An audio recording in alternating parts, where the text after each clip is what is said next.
I'm Max Keiser. Time now to turn to crypto investor Carl Gray, who has amassed a fortune of over $100 million in the crypto space.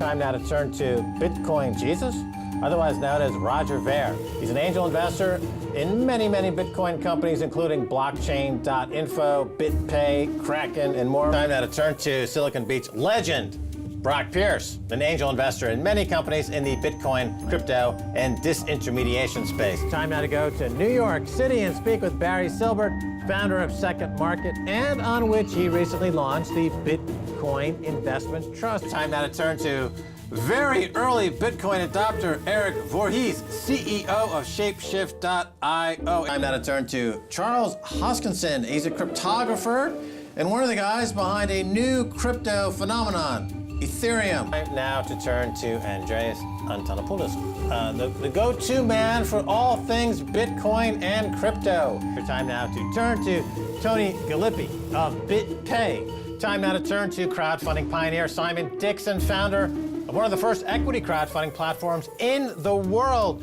BnkToTheFuture.com. I mean, you're a former investment banker, a trader as well. Would you recommend investors out there to buy Bitcoin?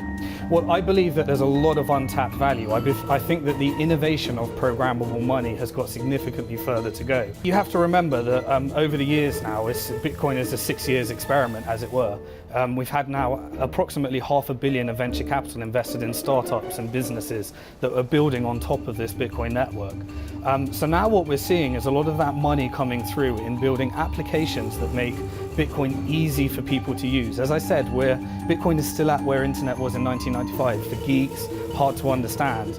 But what we're going to see in 2015 is much more applications that make people use Bitcoin without even knowing that they're using Bitcoin, because there's significant improvements in what Bitcoin actually does, and entrepreneurs are developing all those applications right now.